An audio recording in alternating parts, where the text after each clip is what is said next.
أعوذ بالله من الشيطان الرجيم. بسم الله الرحمن الرحيم.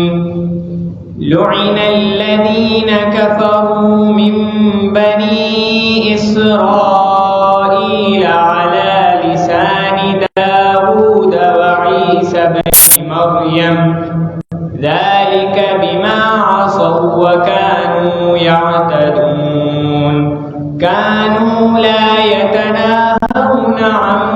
منكر فعلوه لبئس ما كانوا يفعلون. ترى كثيرا منهم يتولون الذين كفروا لبئس ما قدمت لهم أنفسهم أن سخط الله عليهم وفي العذاب هم خالدون. ولو كانوا يؤمنون بالله والنبي وما أنزل إليه ما اتخذوهم أولياء ولكن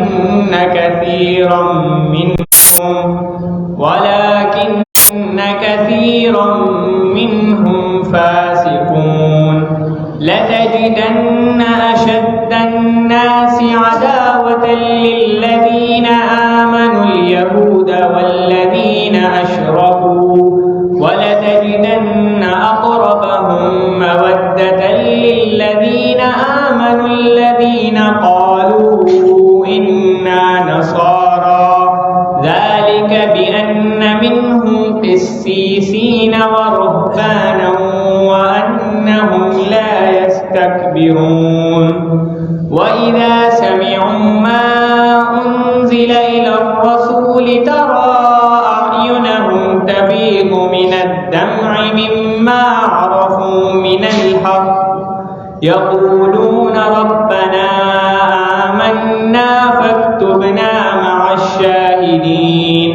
وما لنا لا نؤمن بالله وما جاءنا من الحق ونطمع أن يدخلنا ربنا مع القوم الصالحين. فأثابهم الله بما قالوا جنات تجري من تحتها الأنهار خالدين فيها وذلك جزاء المحسنين. والذين كفروا وكذبوا بآياتنا أولئك أصحاب الجحيم. صدق الله العظيم. الحمد لله وكفى وسلام على عباده الذين اصطفى اما بعد. سورہ مائدہ کا یہ 15واں رکوع ہے. سورہ مائدہ کا یہ 11واں رکوع ہے.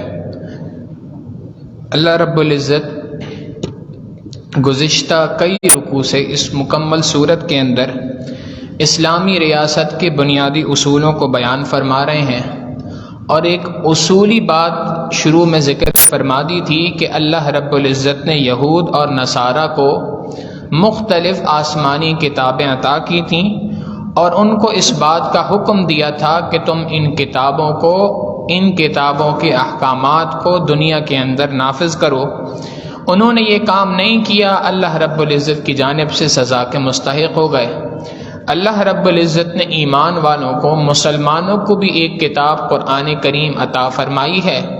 اور مسلمانوں سے بھی یہی مطالبہ ہے کہ تم اللہ کی زمین پر اللہ کے قانون کو نافذ کرو، اور اس قانون کو نافذ اگر نہیں کرو گے تو تم ظالم ہوگے، تم نافرمان ہوگے. بلکہ حقیقت یہ ہے کہ تم میں اور کافروں میں تو پھر کوئی فرق ہی نہیں رہا. اس بات کو ذکر کر کے اللہ رب العزت نے اسلامی ریاست کی مختلف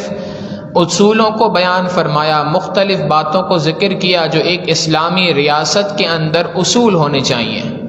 جن میں مختلف سزاؤں کا ذکر کیا. پھر اس کے بعد یہ بات بھی ذکر کی کہ وہ افراد جنہوں نے دین کو نہیں مانا ان کے ساتھ بھی اللہ رب العزت نے آخرت کے اندر عذاب کا وعدہ تو کر رکھا ہے، مگر ایک ہے اللہ کے دین کا نہ ماننا، یہ بھی برا ہے، مگر اس سے بھی زیادہ بری ایک چیز ہے، اور وہ یہ کہ اللہ کے دین کا مذاق اڑایا جائے۔ تو اللہ رب العزت یہود و نصارہ کی پچھلی قوموں کا ایک واقعہ کا تذکرہ فرمایا تھا، اور اس واقعے کا تذکرہ فرما کر یہ بات ارشاد فرما دی کہ اگر آج کے اس دور میں بھی مشرکین مکہ بھی یا کوئی دوسرا شخص بھی دین کا مذاق اڑائے گا تو اللہ رب العزت اسے بھی اسی طرح کی عبرتناک سزا عطا فرمائیں گے جیسی عبرتناک سزا پچھلی قوموں کے اندر دین کا مذاق اڑانے والوں کو ملی۔ چنانچہ ایک واقعہ ہے جو گزشتہ درس میں ذکر کیا تھا کہ حضرت داؤد علیہ السلام کے زمانے میں ایک قوم تھی جو بحر قلزم، جس کو آج ریڈ سی کہا جاتا ہے، اس کے ساتھ ایک علاقہ ہے جس کو ایلیات کہا جاتا ہے، اس زمانے میں اس کو ایلیا کہا جاتا تھا۔ اس علاقے کے اندر یہ یہود آج بھی ایک بہت بڑی بندرگاہ ہے، یہاں پر رہا کرتے تھے، مچھلی کا شکار کرتے تھے اور مچھلی کا شکار کر کے اپنی زندگی گزارا کرتے تھے، یعنی ان کا ذریعہ معاش، سورس آف انکم ان کی یہی تھی کہ وہ مچھلیوں کا شکار کرتے تھے اور اس کو خود بھی کھاتے تھے اور بیچتے بھی تھے۔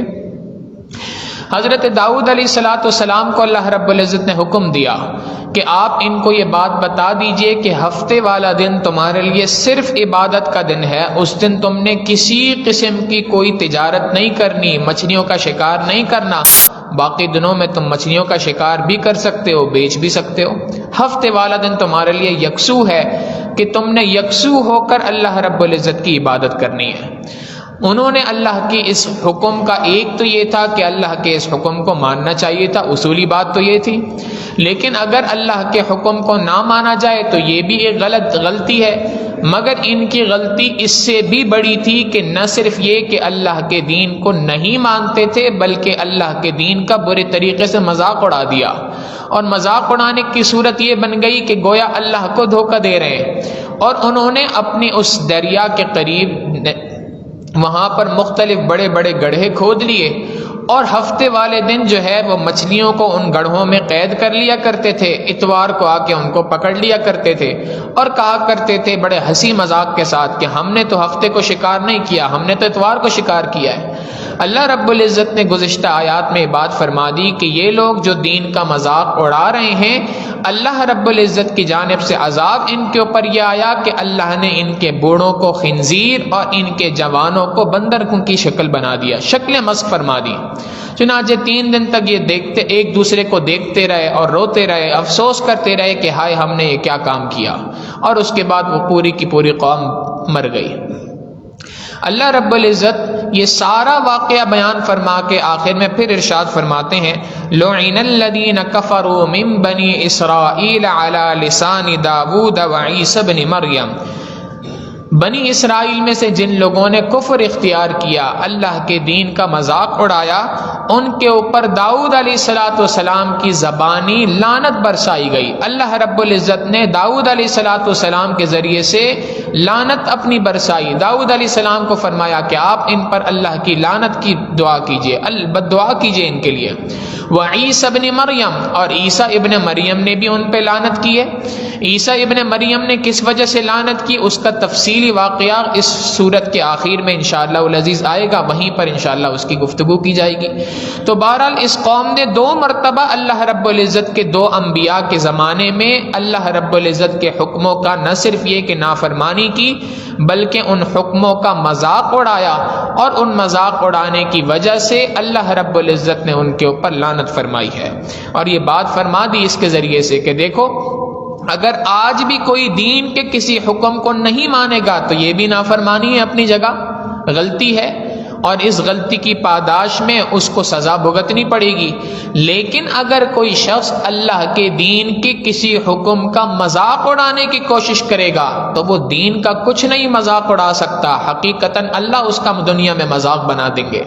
اللہ رب العزت اس کو دنیا کے اندر عبرتناک سزا عطا فرمائیں گے۔ ذالک بما عصوا وکانوا یعتدون، یہ ان پہ لعنت اس وجہ سے کی گئی کہ انہوں نے نافرمانی کی، وکانوا یعتدون، اور حد سے تجاوز کرنے لگ گئے۔ آگے اللہ رب العزت ایک اور بات ارشاد فرماتے ہیں کانوا لا یتناہون عن منکر فعلوہ، یہ قوم تو تھی جو اللہ کے دین کا مذاق اڑاتی تھی، مگر اس قوم میں بعض افراد وہ تھے جو اس حکم کے مذاق اڑانے میں ان کے ساتھ شامل نہیں تھے، اس کے باوجود ان پر بھی عذاب آیا، ان کو بھی بندر اور خنزیر بنا دیا گیا، وہ بھی عیسیٰ علیہ السلام کی لعنت کے مستحق بنے، وہ بھی حضرت داؤد علیہ السلام کی لعنت کے مستحق بنے۔ کیوں؟ اللہ رب العزت فرماتے ہیں کانوا لا یتناہون عن منکر فعلوا، یہ وہ لوگ تھے جو برائی کو اس کی جگہ پر روکتے نہیں تھے، لبئس فعلوا کہ وہ اس برائی کو روکیں اس چیز سے، لبئس ما کانوا یفعلون یہ برا ہے کام جو وہ دنیا کے اندر کیا کرتے تھے، جو دنیا میں وہ دوسروں کو برائی سے نہیں روکا کرتے تھے، یہ ان کی بہت بڑا جرم ہے، اس جرم کی پاداش میں ان کے اوپر بھی عذاب آ گیا۔ گزشتہ درس میں واقعہ ذکر کیا تھا کہ حضرت یوشع علیہ السلام کے زمانے میں اللہ رب العزت نے ایک قوم پر عذاب بھیجنے کا فیصلہ فرمایا اور حضرت یوشع علیہ السلام کو اطلاع دے دی۔ انہوں نے ارشاد فرمایا اے اللہ اس قوم میں فلاں فلاں نیکوکار لوگ بھی ہیں۔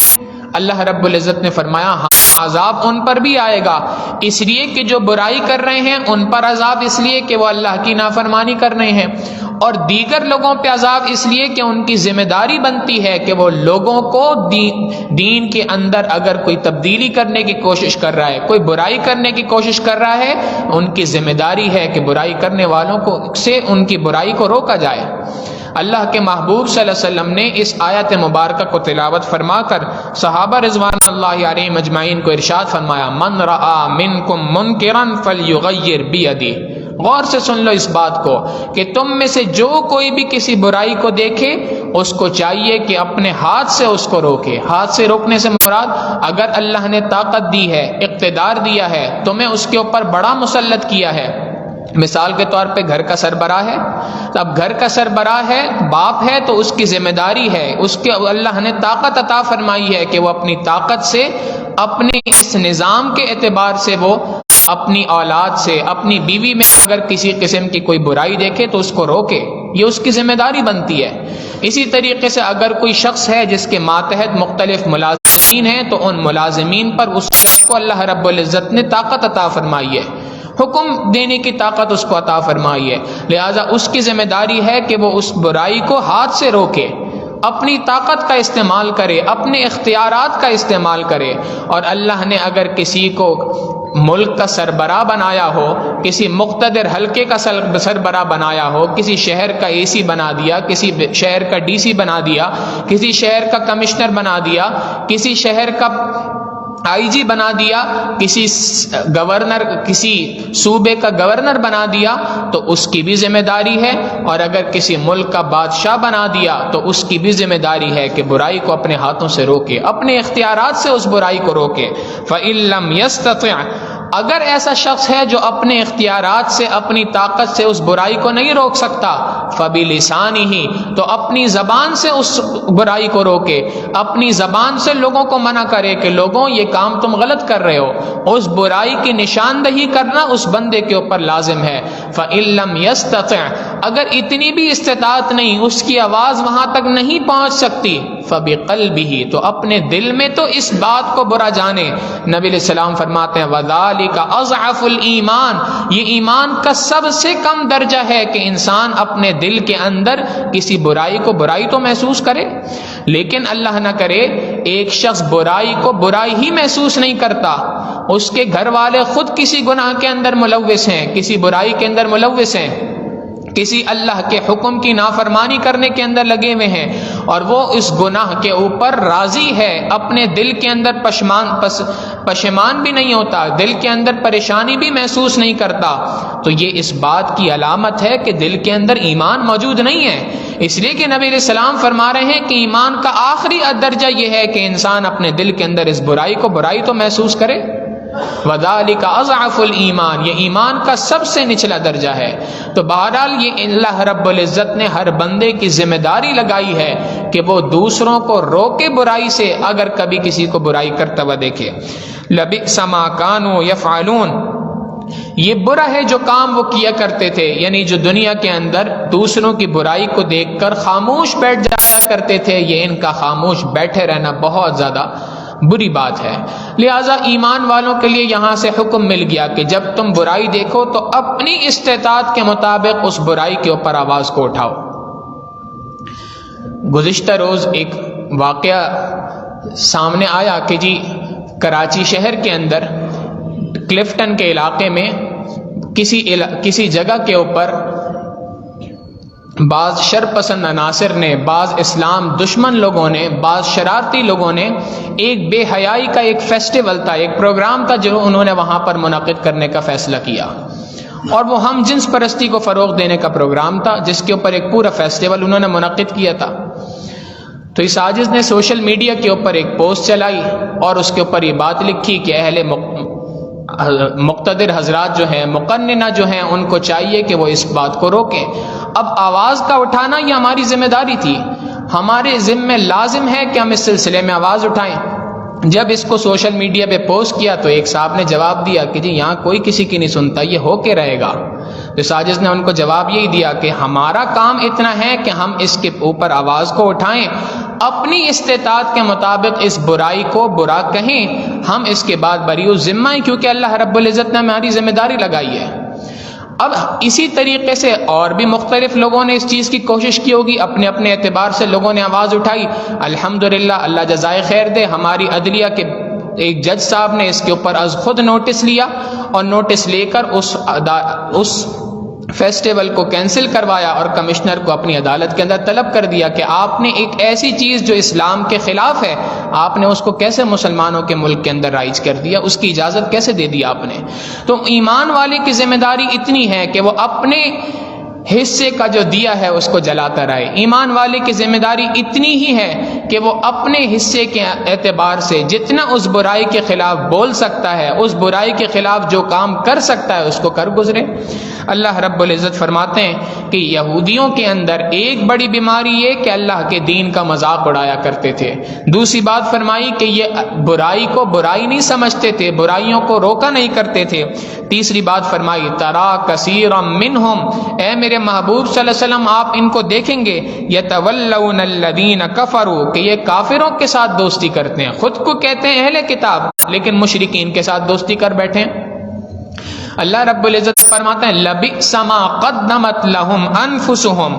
یہ بہت برا ہے جو ان کے ہاتھوں نے آگے کما کے بھیجا، یعنی جو نامہ اعمال میں اپنی برائیاں درج کروا رہے ہیں۔ یہود جو ہیں، اہل کتاب جو ہیں، یہ مشرکین کے ساتھ دوستیاں کر کر کے اپنے نامہ اعمال میں جو برائیاں لکھ کر آگے بھیج رہے ہیں، یہ کام تو بہت برا ہے۔ ان سخط اللہ علیہم، اللہ رب العزت کی جانب سے اس کے اوپر اللہ کی ناراضگی ان کے اوپر آئی۔ وفی العذاب ہم خالدون، اور وہ ہمیشہ ہمیشہ کے عذاب میں اس کی وجہ سے رہیں گے۔ یعنی یہ غیر مسلموں کے ساتھ دوستی کا تعلق رکھنا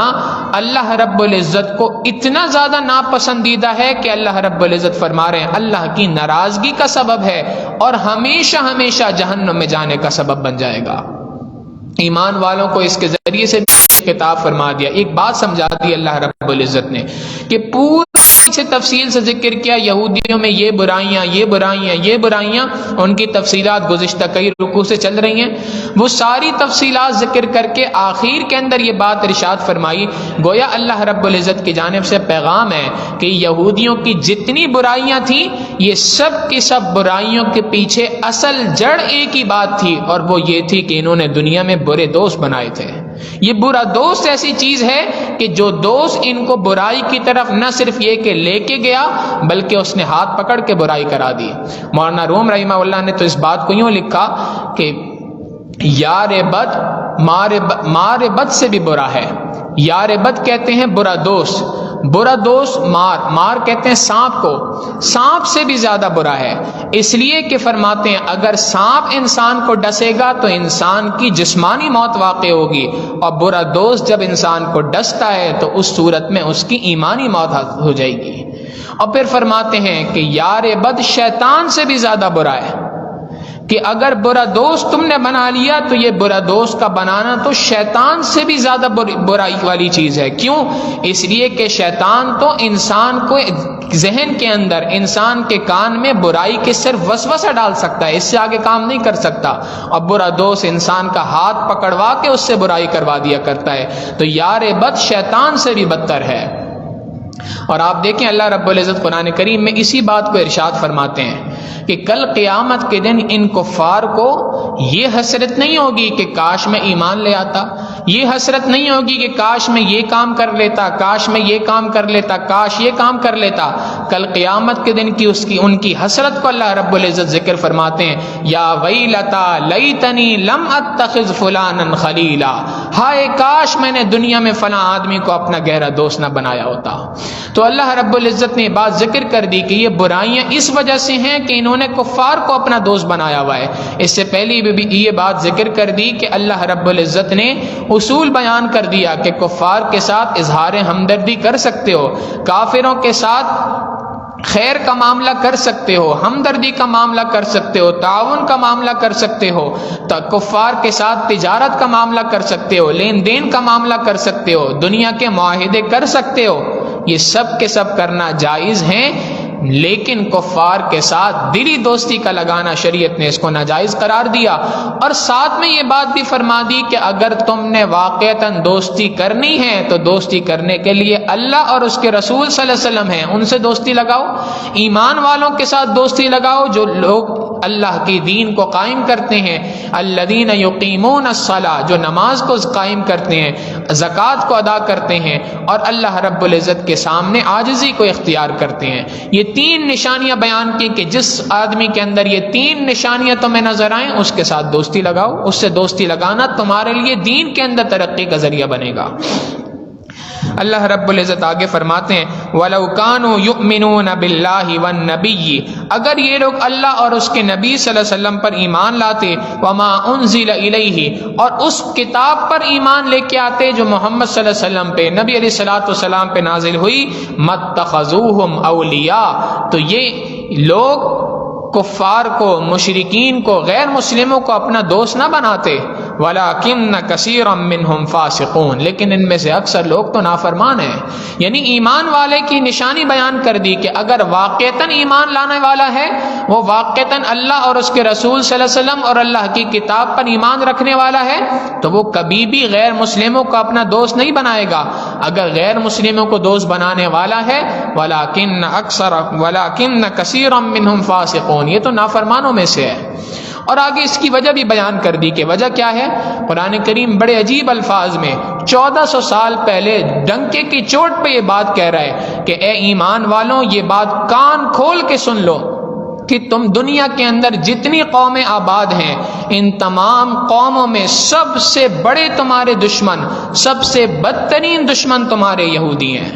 یہودی تمہارے سب سے بدترین دشمن ہیں، اور اس کے بعد اگر کوئی تمہارا دشمن ہے تو وہ مشرکین ہیں.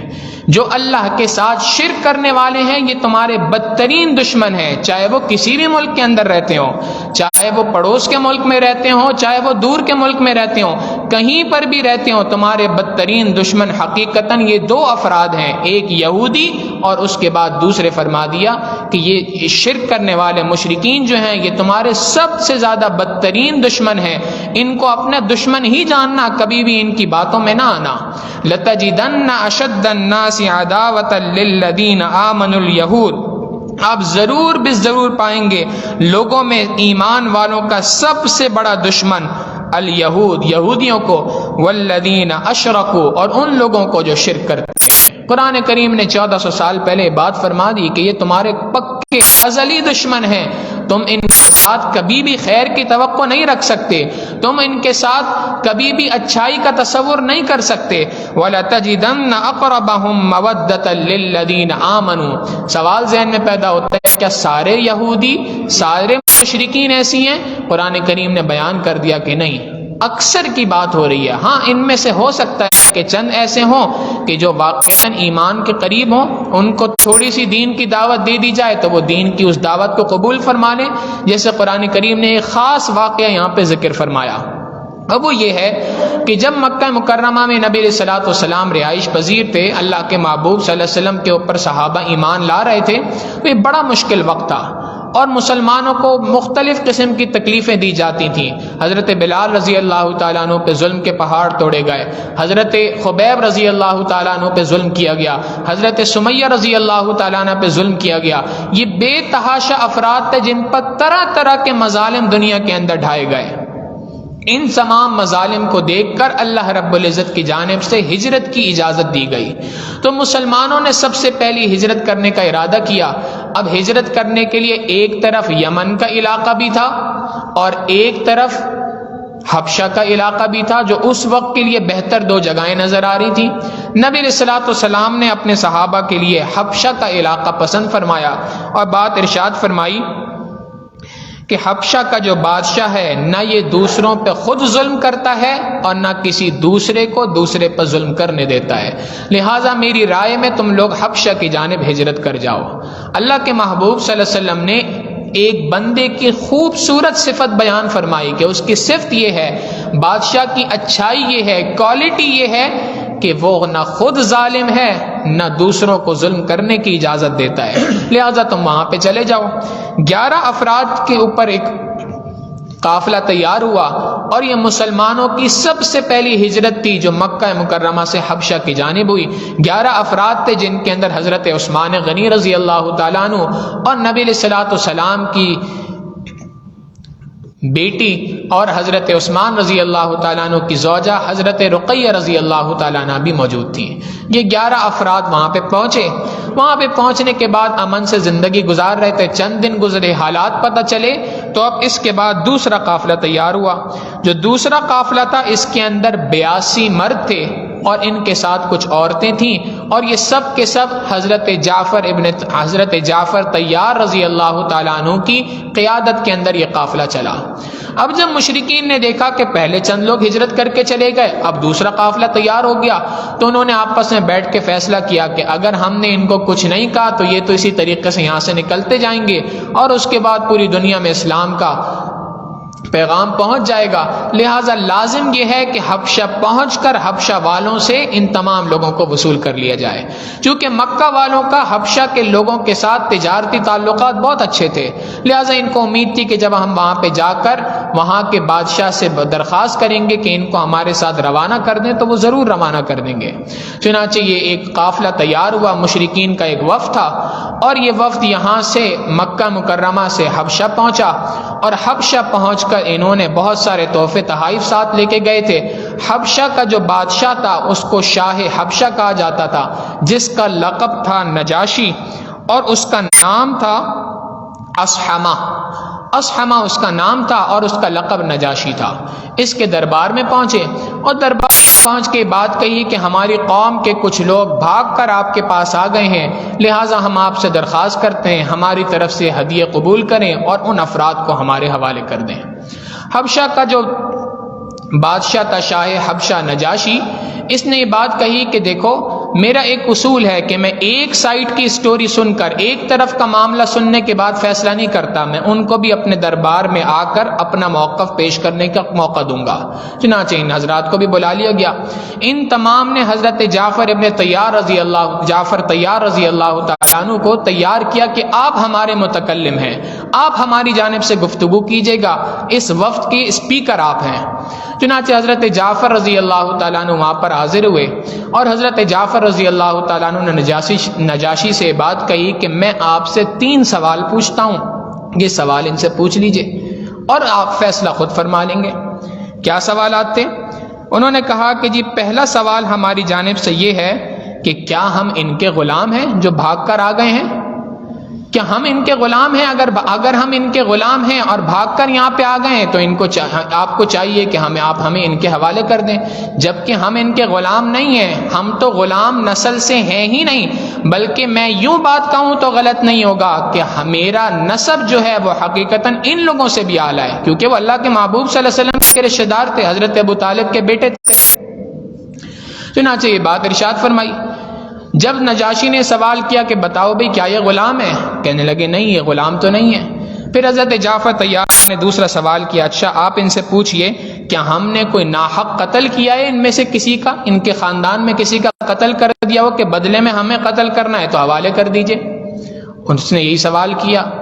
ان مشرکین مکہ نے کہا کہ نہیں، قتل بھی کوئی نہیں کیا۔ پھر حضرت جعفر رضی اللہ تعالیٰ نے فرمایا تیسرا سوال کیجئے آپ ان سے کہ کیا ہم ان کا کوئی مال لے کے بھاگے ہیں کہ جس مال کے بدلے میں ہمیں قید کرنا چاہتے ہیں؟ نجاشی نے یہ سوال بھی کیا۔ جب یہ سوال کیا تو اس سوال کے جواب میں بھی نفی آئی کہ نہیں، مال بھی لے کے کوئی نہیں بھاگے۔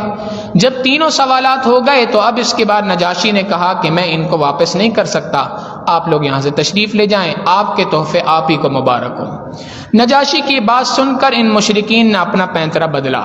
اور ایک دوسری طرف سے حملہ کیا۔ چونکہ نجاشی جو تھا، یہ نجاشی اور حبشہ کے رہنے والے حضرات یہ سب کے سب نصارہ تھے، عیسائی تھے، عیسیٰ علیہ السلام کے ماننے والے تھے۔ چنانچہ اس نے یہ بات کہی، ان مشرکین نے یہ بات کہی کہ آپ کو معلوم ہے یہ وہ لوگ ہیں جو عیسیٰ علیہ السلام کی گستاخی کرتے ہیں۔ اب جب یہ بات کہی تو نجاشی بھی چونک گیا۔ اس نے صحابہ کو حضرت جعفر رضی اللہ تعالیٰ عنہ سے فرمایا کہ بھائی حضرت عیسیٰ علیہ السلام سے متعلق تمہارا کیا عقیدہ ہے، بیان کرو۔ حضرت جعفر رضی اللہ تعالیٰ عنہ نے نہ صرف یہ کہ عیسیٰ علیہ السلام سے متعلق مفصل عقیدہ بیان کیا اپنا کہ ہم حضرت عیسیٰ علیہ السلام کو اللہ کا بندہ مانتے ہیں، اللہ کا بیٹا نہیں مانتے۔ ہم عیسیٰ علیہ السلام کو اللہ کا رسول مانتے ہیں، اللہ کا بیٹا نہیں مانتے۔ ہم عیسیٰ علیہ السلام کو اللہ رب العزت کا برگزیدہ بندہ مانتے ہیں، جن کو اللہ رب العزت نے بنا باپ کے بی بی مریم کے پیٹ سے پیدا فرمایا۔ جب یہ عقیدہ بیان کیا تو نجاشی کہنے لگا، اس کے پاس ایک دربار میں ایک تنکا پڑا تھا، اس نے اس کو اٹھایا اور ان سے کہنے لگا کہ اللہ کی قسم انہوں نے عیسیٰ علیہ السلام کی اس تنکے کے برابر بھی گستاخی نہیں کی۔ اب جب یہ بات کہی تو حضرت جعفر رضی اللہ تعالیٰ عنہ نے سورہ مریم کی کچھ تلاوت بھی فرمائی، اور سورہ مریم کی جب آیات کی تلاوت کی جن میں حضرت عیسیٰ علیہ السلام کی ولادت کا پورا تفصیلی قصہ اللہ رب العزت نے ذکر فرمایا کہ عیسیٰ علیہ السلام کی ولادت ہوئی، دودھ پیتے بچے تھے، اس وقت پہ اپنی قوم کو فرمایا آتانی الکتاب وجعلنی نبیا، اللہ نے مجھے کتاب عطا فرمائی اور مجھے نبی بنایا، وجعلنی مبارکن اینما کنت، اللہ نے مجھے بابرکت بنایا ہے جہاں کہیں بھی میں ہوں گا، وَأَوْصَانِي بِالصَّلَاةِ وَالزَّكَاةِ مَا دُمْتُ حَيًّا، اللہ نے مجھے وصیت کی اس بات کی کہ میں جب تک زندہ رہوں وصیت کرتا رہوں تم لوگوں کو نماز کی اور زکوٰۃ کی، وَبَرًّا بِوَالِدَتِي، والدین کے ساتھ حسن سلوک کرنے کی، وَلَمْ يَجْعَلْنِي جَبَّارًا شَقِيًّا، اور اللہ نے مجھے بدبخت نہیں بنایا، وَالسَّلَامُ عَلَيَّ يَوْمَ وُلِدتُّ وَيَوْمَ أَمُوتُ وَيَوْمَ أُبْعَثُ حَيًّا، سلامتی ہو میرے اوپر اللہ رب العزت کی جس دن میری پیدائش ہوئی تھی اور جس دن میں دنیا سے اٹھایا جاؤں گا اور جس دن دوبارہ دنیا کے اندر بھیجا جاؤں گا۔ جب یہ آیات تلاوت کی تو نجاشی کی تو آنکھوں سے آنسو جاری ہو گئے، اور ایسے آنکھوں سے آنسو جاری ہوئے کہ اس کی جو داڑھی تھی وہ پوری کی پوری آنسوؤں سے تر ہو گئی، اور اس نے بات کی کہ اللہ کی قسم یہ دین تو سچا دین ہے۔ پھر اس کے بعد نبی علیہ السلام جب مکہ مکرمہ سے بعد میں ہجرت کر کے مدینہ منورہ تشریف لے آئے تو جب اللہ کے محبوب صلی اللہ علیہ وسلم مدینہ منورہ میں موجود تھے تو اس موقع پر نجاشی کو جب اس چیز کی اطلاع ملی تو اس نے ایک وفد بھیجا اپنا، اور اس وفد کے اندر اس کے حبشہ کے رہنے والے عیسائیوں کے بڑے بڑے علماء تھے اور بڑے بڑے مشائخ تھے، ان کا ایک وفد اس نے بجا کے بھیجا کہ حضرت نبی علیہ السلام کی خدمت میں جائیں۔ جب یہ وہاں پہنچے تو اللہ کے محبوب صلی اللہ علیہ وسلم نے ان کے سامنے دین اسلام کو بھی پیش کیا، اور پھر اللہ کے محبوب صلی اللہ علیہ وسلم نے سورہ یاسین کی تلاوت ان کے سامنے فرمائی۔ جب انہوں نے سورہ یاسین کی تلاوت سنی نبی علیہ السلام کی زبان سے تو ان کی آنکھوں سے بھی آنسو جاری ہو گئے۔ انہوں نے اس کے بعد وہاں سے سفر کیا، حبشہ پہنچے، حبشہ پہنچ کے نجاشی کو اس بات کی اطلاع دی کہ نبی علیہ السلام نے ہمیں یہ عقائد بیان فرمائے ہیں اور اس طریقے سے اس سورت کی تلاوت کی تھی، ہماری یہ کیفیت بنی تھی۔ نجاشی نے اس وقت پر دین اسلام کو قبول کر لیا اور وہ مسلمان ہو گیا۔ اللہ رب العزت نے اس واقعے کو یہاں پہ ذکر کر کے بات فرما دی کہ سارے لوگ ایک جیسے نہیں ہیں، ان نصرانیوں میں سے بعض اچھے لوگ بھی موجود ہیں۔ اللہ رب العزت فرماتے ہیں وَلَتَجِدَنَّ أَقْرَبَهُمْ مَوَدَّةً لِلَّذِينَ آمَنُوا، اور آپ ضرور پائیں گے ان لوگوں میں سے وہ لوگ قالوا انا نصارا، جو اپنے آپ نصرانی کہتے ہیں، جو کہتے ہیں کہ ہم نصرانی ہیں، عیسیٰ علیہ السلام کے ماننے والے ہیں، آپ ان کو ضرور بالضرور اپنا اچھا دوست پائیں گے۔ ذالک بان منہم قسیسین ورہبانا، اللہ رب العزت فرماتے ہیں یہ اس وجہ سے ہے کہ منہم، ان کے درمیان، قسیسین، علماء موجود ہیں، ورہبانا، اور بہت بڑے صلحاء اور مشائخ موجود ہیں، وانہم لا یستکبرون، اور یہ لوگ تکبر اختیار نہیں کرتے۔ اللہ رب العزت نے اس آیت کے اندر بڑی زبردست بات ارشاد فرمائی۔ ایک بات تو یہ فرما دی کہ یہ اچھے اس وجہ سے ہیں، ہدایت کو قبول کرنے کی صلاحیت ان کے اندر موجود ہے، اس وجہ سے کہ ان کے درمیان علماء اور صلحاء موجود ہیں۔ اور علماء اور صلحاء سے فائدہ حاصل کب ہو سکتا ہے؟ جب تم اپنی میں کو مٹا دو گے، جب تم اپنے اندر سے تکبر کو ختم کر دو گے، تمہیں نیک لوگوں کی صحبت سے فائدہ ہو جائے گا۔ اور اگر اللہ نہ کرے تم اپنے اندر کی میں نہ مٹا سکے، تمہاری قوم میں علماء بھی ہوں، صلحاء بھی ہوں، تو تم ان سے فائدہ حاصل نہیں کر سکتے۔ اللہ رب العزت نے اس آیت کے اندر بہت اہم خطاب فرما دیا۔ چنانچہ حضرت مفتی شفیع صاحب رحمہ اللہ فرماتے ہیں اس آیت کے ذیل میں کہ قوم اور ملت کی اصلی روح حق پرست اور خدا ترس علماء اور مشائخ ہی ہوا کرتے ہیں، ان کا وجود پوری قوم کے لیے حیات کی مانند ہوتا ہے۔ اللہ رب العزت ان علماء اور صلحاء کی وجہ سے امت کے مختلف کاموں کو چلا رہے ہوتے ہیں۔ اللہ رب العزت انہی کی وجہ سے امت کے اوپر ترس کھا رہے ہوتے ہیں۔ جس قوم کے اندر علماء اور صلحاء، اہل اللہ، اللہ والے، نیک لوگ موجود ہوا کرتے ہیں، ایسی قوم کبھی بھی خیر اور برکت سے محروم نہیں رہ سکتی۔ اللہ رب العزت فرماتے ہیں وَإِذَا سَمِعُوا مَا أُنزِلَ إِلَى الرَّسُولِ، 7ویں پاری کی ابتدا اسی سے فرمائی۔ یہ وہ لوگ ہیں کہ جب انہوں نے سنا ما انزل الی الرسول، جو رسول صلی اللہ علیہ وسلم پہ نازل کیا گیا، یعنی وہ قرآن کریم کی آیات کو سنا، ترا اعینہم تفیض من الدمع، آپ دیکھیں گے، ترا آپ دیکھیں گے، اعینہم ان کی آنکھوں کو، تفیض من الدمع کہ اس سے آنسو بہ پڑے ہیں، مما عرفوا من الحق بسبب اس کے کہ انہوں نے حق کو پہچان لیا، یقولون وہ آیتوں کو سننے کے بعد کہنے لگے ربنا آمنا، اے ہمارے پروردگار ہم ایمان لے آئے ان آیتوں کے اوپر، فاکتبنا مع الشاہدین، بس آپ گواہوں میں ہمارا بھی نام لکھ دیجئے، ہمارے لیے گواہی دے دیجئے کہ ہم بھی ان کے اس بات کے اوپر، اس قرآن کریم پر ایمان لے آئے۔ وما لنا لا نؤمن باللہ، ہمیں کیا ہوا کہ ہم اللہ پر ایمان کیوں نہ لائیں؟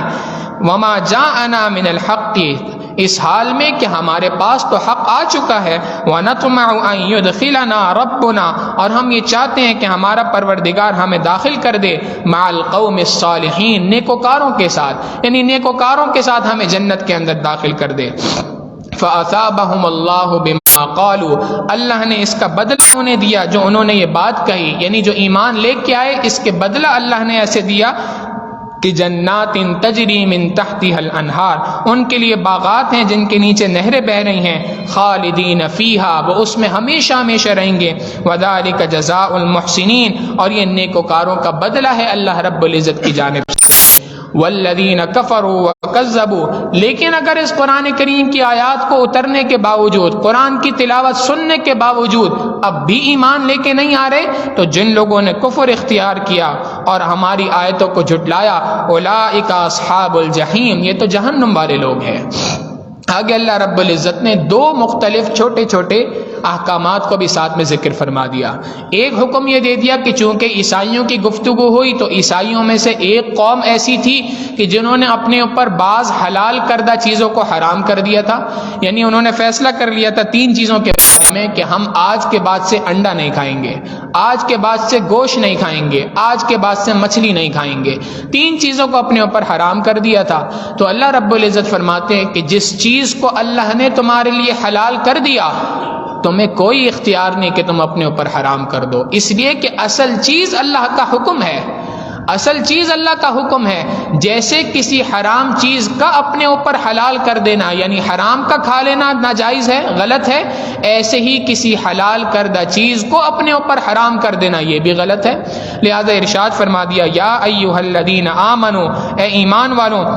لا تحرموا طیبات ما احل اللہ لکم، وہ پاکیزہ چیزیں جو اللہ نے تمہارے اوپر حلال کی ہیں ان کو اب حرام نہ کرو، ولا تعتدوا، حد سے تجاوز نہ کرو۔ اللہ نے قانون بیان کر دیا، اس قانون کے دائرے سے اپنے آپ کو نہ نکالو۔ ان اللہ لا يحب المعتدین، اللہ رب العزت اس حد سے تجاوز کرنے والے، اپنی لمٹ کو کراس کرنے والے افراد کو پسند نہیں کرتا۔ بلکہ تمہارا کام کیا ہے؟ وَكُلُوا مِمَّا رَزَقَكُمُ اللَّهُ حَلَالًا طَيِّبًا، اللہ کا دیا ہوا رزق کھاؤ،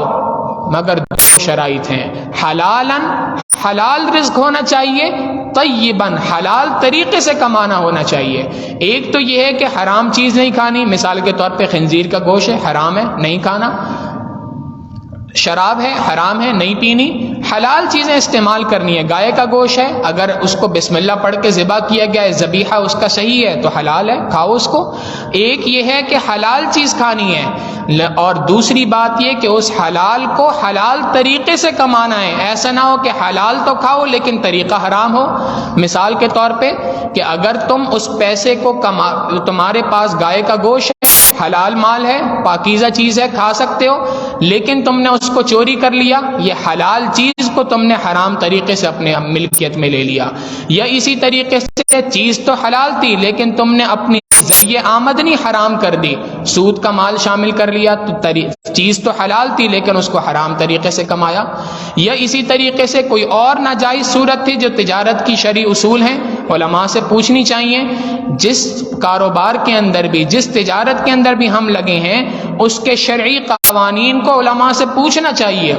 ہم یہ جو کام کر رہے ہیں، یہ جو کاروبار کر رہے ہیں، اس میں کہیں حرام کہیں مل تو نہیں رہا، حرام کی آمیزش تو نہیں ہو رہی اس کے اندر؟ ان تمام چیزوں کا پوچھنا ایک مسلمان کی ذمہ داری ہے۔ اللہ رب العزت فرما رہے ہیں حلال کھاؤ، حلال طریقے سے کما کے کھاؤ۔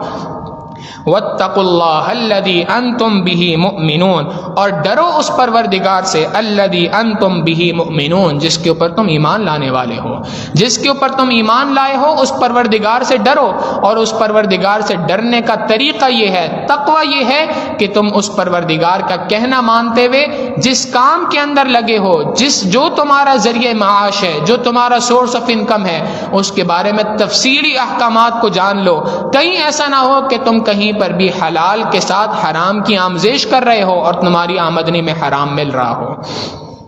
یہ پہلا حکم ارشاد فرما دیا، اور اس کے ساتھ دوسرا حکم یہ بھی فرما دیا کہ چونکہ بعض اوقات لین دین کے اندر، خرید و فروخت کے اندر انسان قسمیں کھا لیتا ہے، تو قسم سے متعلق اصول بھی یہاں پہ بیان فرما دیا۔ چند باتیں قسم سے متعلق سمجھ لینی چاہیے۔ پہلی بات تو یہ ہے کہ بلا وجہ قسم نہیں کھانی چاہیے۔ نبی علیہ الصلوۃ والسلام نے فرمایا جس کسی شخص نے اپنے مال کو فروخت کرنے کے لیے صحیح قسم کھائی، یعنی صحیح بات کی قسم کھائی فقط صرف اس لیے تاکہ میرا مال بک جائے، مطلب یہ تھا، تو اگر صحیح قسم کھائی مگر مال بیچنے کے لیے، تو نبی علیہ السلام فرماتے ہیں اللہ رب العزت اس کے مال سے برکت کو نکال دیا کرتے ہیں کہ بھئی قسم کھانے کی کیا ضرورت تھی بیچنے کے لیے، اللہ کے نام کی عظمت ہے، اس کو ایسی استعمال نہیں کرنا چاہیے اپنا مال بیچنے کے لیے۔ تو اگر صحیح مال بیچنے کے اوپر قسم کھا لی تو خیر اور برکت نکل جاتی ہے۔ انسان اندازہ کر لے، اگر جھوٹی قسم کھا کے اگر مال کو بیچ رہا ہے تو اس کے اوپر کیا وبال ہوگا۔ تو پہلی بات تو یہ فرما دی کہ بلا ضرورت قسمیں نہ کھاؤ۔ دوسری بات یہ فرما دی کہ اللہ کے نام کے علاوہ کسی اور کے نام کی قسم نہیں کھا سکتے، صرف اللہ کے نام کی قسم کھا سکتے ہیں۔ یہاں تک کہ نبی علیہ الصلوۃ والسلام کے نام مبارک کی بھی قسم اگر کسی نے کھائی تو اس قسم کا بھی اعتبار نہیں، بلکہ نبی علیہ الصلوۃ والسلام نے ارشاد فرمایا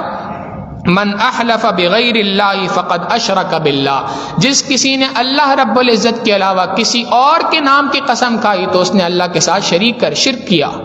یہ جو لوگ مختلف باتوں پہ کہتے ہیں جی نبی کی قسم، ماں کی قسم، باپ کی قسم، اولاد کی قسم، یہ قسموں کا اعتبار نہیں ہے۔ قسم حقیقتاً اللہ رب العزت کے نام کی ہوتی ہے، بلکہ نبی علیہ السلام نے تو اگلی بات یہ بھی ارشاد فرمائی من حلف باللات والعزى فليقل لا الہ الا اللہ، جس کسی نے لات اور عزا یعنی اللہ کے سوا کسی اور کے نام کی قسم کھائی اس کو چاہیے کہ کلمہ دوبارہ پڑھے۔ تو دوسری بات یہ کہ اللہ رب العزت کے نام کے سوا کسی کی قسم نہیں کھانی چاہیے۔ پھر تیسرا مسئلہ یہ کہ قسم 3 قسموں کی ہوتی ہے، اس کو اچھی طرح سمجھ لینا چاہیے۔ فقہاء نے کہا ایک قسم ہے جس کو یمین لغو کہا جاتا ہے، اس سے مراد ایسی قسم ہے کہ جو انسان عادتاً کھاتا ہے، بس ایک بندے کی عادت ہے بار بار زبان پہ اللہ کی قسم اللہ کی قسم اللہ کی قسم بار بار قسمیں کھا رہا ہے، تو یہ اس کو یمین لغو کہا جاتا ہے۔ اس کی اللہ رب العزت کے ہاں دربار میں کوئی اعتبار نہیں، بلکہ حقیقت تو یہ ہے کہ اس قسم کا بھی اعتبار نہیں، اس بندے کا بھی اعتبار نہیں۔ نبی علیہ السلام نے فرمایا جو بات بار پہ قسم کھاتا ہے حقیقتاً جھوٹا ہوا کرتا ہے۔ تو بات پہ قسم نہیں کھانی چاہیے، لیکن اگر ایک شخص کی عادت ہے، اول تو اس عادت کو چھڑانا چاہیے، اس عادت کو جتنی جلد ہو سکے چھوڑ دینا چاہیے، اور دوسری بات حکم اس کے بارے میں یہ ہے کہ اس قسم کا اعتبار شرعی اعتبار سے کہیں نہیں ہوگا۔ دوسری چیز ہے قسم کی دوسری قسم ہے جس کو کہا جاتا ہے یمین غموس۔ یمین غموس سے مراد یہ ہے کہ انسان ماضی کی کسی بات کے اوپر قسم کھائے، اللہ کی قسم میں نے فلاں کام نہیں کیا، اللہ کی قسم میں نے فلاں کام کر لیا۔ اگر اس کے اندر جھوٹی قسم کھائی تو جھوٹی قسم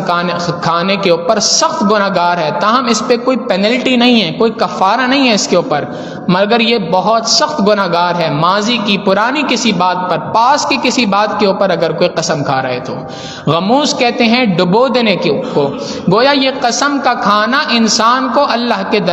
کے نزدیک اللہ رب العزت کی نظروں میں ڈبو دیتا ہے، گناہ کے اندر انسان لگ جاتا ہے۔ ایسے بندے کے لیے توبہ کرنا اور استغفار کرنا لازم ہے۔ اور تیسری یمین کی قسم کی قسم ہے جس کو کہا جاتا ہے یمین منعقدہ، آئندہ کی کسی بات کے اوپر قسم کھانا کہ میں اللہ کی قسم فلاں کام کروں گا یا اللہ کی قسم فلاں کام نہیں کروں گا۔ یہ جو قسم ہے اللہ رب العزت فرماتے ہیں کہ اب اس میں دو صورتیں ہیں۔ پہلی صورت تو یہ ہے کہ یہ قسم جو تم نے کھائی ہے یہ کسی صحیح بات کی قسم کھائی ہے، تب تو اصول یہ ہے کہ اس کو پورا کیا جائے گا، اور اگر کسی گناہ کے بات کی قسم کھائی ہے تو اس صورت میں قسم کو توڑا جائے گا، کفارہ ادا کیا جائے گا۔ مثال کے طور پہ ایک شخص کہتا ہے اللہ کی قسم میں جوا کھیلوں گا، اب جوا ایسا نہیں ہے کہ اب اپنی قسم کو پورا کرے، بلکہ شریعت کا اصول یہ ہے کہ تم نے اپنی قسم کو توڑنا ہے، اور قسم کو توڑنے کی صورت میں کفارہ ہے، کفارہ ادا کرو گے، اور کفارہ ادا کرنے کے بعد تم اپنے آپ کو اس گناہ سے بچاؤ گے۔ تاہم اگر کسی نے آئندہ کے مستقبل کے کسی کام کے اوپر، فیوچر کے کسی کام کے اوپر اگر قسم کھائی کہ اللہ کی قسم میں یہ کام کروں گا یا اللہ کی قسم یہ کام نہیں کروں گا، اور اس نے اس قسم کو توڑ دیا، تو قسم کو توڑ دینے کی صورت میں اس کے اوپر کفارہ بھی لازم ہے، توبہ اور استغفار کرنا بھی لازم ہے۔ کفارہ اللہ رب العزت نے بیان کر دیا کہ تمہارے اوپر دو صورتیں ہیں، یا تو تم مالی اعتبار سے استطاعت رکھتے ہوگے یا نہیں رکھتے ہوگے۔ اگر مالی اعتبار سے استطاعت رکھتے ہو تو تمہارے پاس تین آپشن ہیں۔ پہلا طریقہ کہ 10 مسکینوں کو صبح اور شام کھانا کھلاؤ، اور درمیانے درجے کا کھانا ہو، بہت اچھا کھانا بھی نہیں، بہت گھٹیا قسم کا کھانا بھی نہیں، بلکہ درمیانے درجے کا کھانا جو تم عام طور پہ کھاتے ہو اس طرح کا کھانا ان کو کھلا دو۔ 10 مسکینوں کو صبح و شام کا کھانا کھلانا۔ یہ دوسری صورت بیان کی کہ تم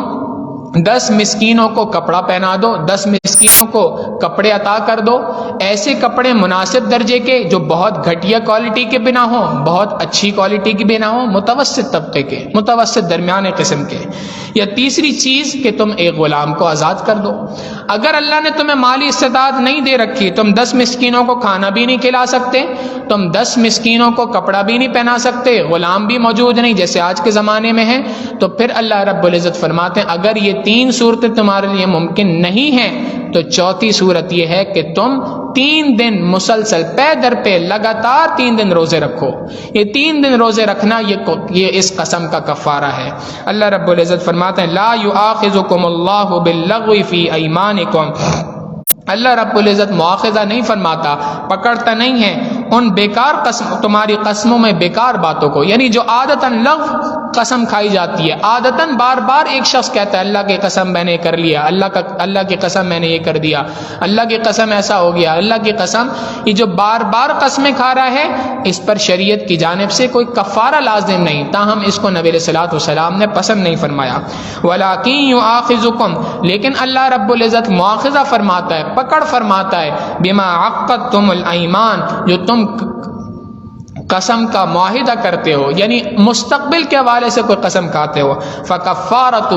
تو اس قسم کا کفارہ یہ ہے اطعام 10 مساکین، کہ 10 مسکینوں کو کھانا کھلاؤ، من اوسط ما تطعمون اہلیکم، وہ درمیانے درجے کا کھانا جو تم اپنے گھر والوں کو کھلاتے ہو، او کسوتہم، یا ان 10 مسکینوں کو کپڑے پہنا دو، او تحریر رقبہ، یا ایک غلام کو آزاد کر دو۔ فمن لم یجد، جو کوئی اس میں سے کوئی صورت نہ پائے، یعنی اگر مالی استطاعت ہے تو یہی کرنا ہوگا، لیکن اگر مالی استطاعت نہیں ہے فصیام 3 ایام، تو وہ 3 دن روزے رکھے گا۔ اور جیسے بیان کیا نبی علیہ السلام کی حدیث سے پتہ چلتا ہے کہ یہ 3 دن مسلسل پے در پہ روزے رکھنے ہوں گے۔ ایسا نہیں ہو سکتا کہ ایک روزہ آج رکھ لیا، پھر درمیان میں ایک گیپ دے دیا، پھر ایک روزہ رکھ لیا۔ تینوں روزے ایک ساتھ لگاتار کنزرویٹو ہوں گے۔ فمن لم یجد، جو نہ پائے، فصیام 3 ایام، تو وہ 3 دن روزے رکھے گا۔ ذالک کفارۃ ایمانکم اذا حلفتم، یہ تمہاری قسم کا کفارہ ہے اگر تم قسم کھا لو۔ واحفظوا ایمانکم، ساتھ میں فرما دیا اپنی قسم کی حفاظت کرو۔ اللہ کے نام کی اللہ رب العزت کے ہاں اس نام کی بڑی قدر و قیمت ہے، اللہ رب العزت کے اس نام کی عظمت ہے، اللہ کے اس نام کے اندر ایک جلال موجود ہے، لہٰذا اللہ کے نام کی عظمت کو سامنے رکھو اور بات بات پہ قسمیں نہ کھاؤ، اور اگر کبھی قسم کھانے کی نوبت آ جائے تو اس قسم کی حفاظت کرو، اس قسم کو پورا کرو۔ کذالک یبین اللہ لکم آیاتہ، اللہ اسی طریقے سے اللہ رب العزت تمہارے لیے کھول کھول کے اپنی نشانیوں کو بیان کرتا ہے، لعلکم تشکرون، تاکہ تم اللہ رب العزت کا شکر ادا کرو۔ یہ اللہ کی تمام نعمتوں کی انتہا ہے کہ اللہ نے جتنی نعمتیں تمہیں بیان فرمائی ہیں، جتنی اللہ کی نعمتیں ہیں، ان تمام کی تمام نعمتوں پر اللہ رب العزت کی جانب سے مطالبہ یہ ہے کہ ساری نعمتیں تمہیں عطا کی جا رہی ہیں، کیوں؟ اس لیے کہ تم ان نعمتوں کے بدلے میں، ان نعمتوں کے مقابلے میں اللہ رب العزت کی شکر گزاری والی زندگی گزار لو۔ آج حقیقت یہ ہے کہ ہمارے اندر ناشکری بے تحاشا ہو گئی ہے، ہماری پریشانیوں کے اکثر مسائل کے پیچھے بنیادی وجہ ہماری ناشکری ہے، ہم بہت زیادہ ناشکر ہیں۔ حقیقت یہ ہے اگر غور کریں، اپنی زندگی کے اندر جھانک کے دیکھیں تو ہم پچھلے زمانے کے بادشاہوں سے اچھی زندگی گزار رہے ہیں۔ پچھلے زمانے کے بادشاہ جو ہوا کرتے تھے ان کو بھی ہاتھوں سے پنکھا جھیلا جاتا تھا، آج غریب سے غریب آدمی کے گھر پہ بھی پنکھا لگا ہوتا ہے۔ پچھلے زمانے کے غریب آدمی کے گھر پہ، پچھلے زمانے کے بادشاہ کے پاس بھی چراغ جلائے جاتے تھے روشنی کے لیے، آج غریب آدمی کے گھر پہ بھی بلب لگائے۔ پچھلے زمانے کے بادشاہوں کو بھی مٹکے کا پانی دیا جاتا تھا، آج ٹھنڈا پانی ہر بندے کو میسر ہے۔ تو حقیقت یہ ہے کہ ہم تو پچھلے زمانے کے بادشاہوں سے بھی اچھی زندگی گزار رہے ہیں، مگر اس کے باوجود ہم کہتے ہیں سب سے زیادہ پریشان ہم ہیں، سب سے زیادہ پریشانیاں ہمارے ساتھ ہیں، زندگی جینے کا مزہ نہیں آ رہا، سمجھ نہیں آ رہا کیا کریں۔ بھائی حقیقت یہ ہے اللہ کا شکر ادا کرنا شروع کر دو، اللہ رب العزت کا شکر ادا کریں۔ اللہ رب العزت فرماتے ان شکرتم لازیدنکم، اگر تم میرا شکر ادا کرو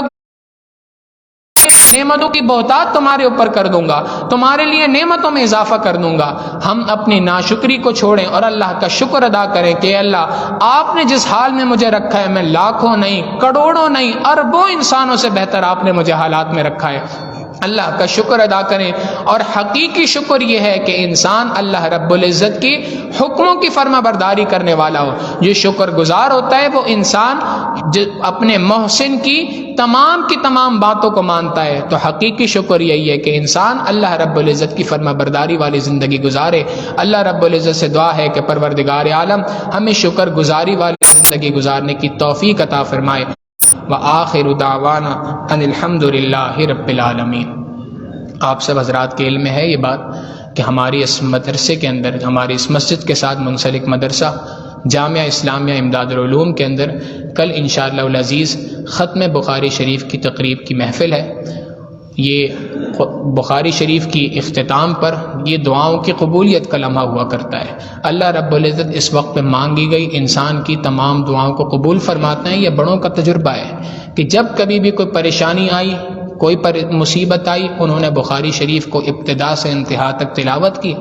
اور تلاوت کرنے کے بعد اللہ سے دعا مانگی۔ ہمارے بڑوں نے، بزرگوں نے لکھا کہ ہم نے تجربہ کیا اس بات کا کہ اللہ رب العزت نے اس کو قبول فرمایا ہے۔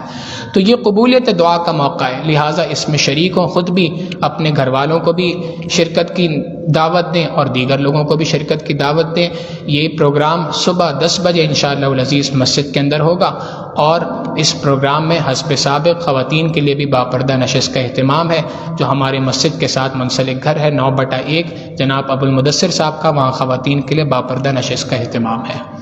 دوسرا اعلان آپ حضرات کے علم میں ہے کہ اگلی جمعرات سے 9 فروری سے انشاءاللہ العزیز کراچی کا اجتماع شروع ہو رہا ہے، اور یہ بھی دینداروں کا، نیکوکاروں کا ایک اجتماع ہے۔ اللہ کے بہت سارے ولی مختلف جگہوں سے ایک جگہ پہ جمع ہو رہے ہیں، اور جمع ہونے کا مقصد فقط اللہ رب العزت کو یاد کرنا ہے، فقط اللہ رب العزت کے سامنے گڑ گڑانا ہے، فقط اللہ رب العزت کے سامنے توبہ کرنا ہے، فقط اللہ رب العزت سے معافی مانگنا ہے، تاکہ اللہ رب العزت ہمارے ان حالات کو درست فرمائے۔ تو یہ قبولیت دعا کا بھی موقع ہے، قبولیت توبہ کا بھی موقع ہے، اور اس موقع پر انسان جو دعائیں مانگتا ہے اللہ رب العزت اس کو بھی قبول فرماتے ہیں۔ اللہ رب العزت ہدایت کے فیصلے ان جگہوں پہ فرماتے ہیں، لہٰذا اس کے اندر خود بھی شریک ہو، دوسروں کو بھی اس میں شرکت کی دعوت دیں۔ اگلے ہفتے چونکہ اجتماع چل رہا ہوگا تو لہٰذا ہماری درس قرآن کی محفل نہیں ہوگی، تمام حضرات سے یہی گزارش ہے کہ وہ درس قرآن کی جگہ اس اجتماع کے اندر شریک ہوں۔ اللہ رب العزت ہمارے ان حالات کو اس اجتماع کی برکت سے تبدیل فرمائے۔ وآخر دعوانا ان الحمد للہ رب العالمین۔ سبحان ربی العلی الوہاب، اللہم صلی علی سیدنا محمد وعلی آل سیدنا محمد وبارک وسلم۔ ربنا ظلمنا انفسنا وإن لم تغفر لنا وترحمنا لنكونن من الخاسرین۔ اللہم آت نفوسنا تقواها وزکها انت خیر من زکاها انت ولیها ومولاها انک علی کل شیء قدیر۔ وصلی اللہ تعالی علی حبیبہ سیدنا محمد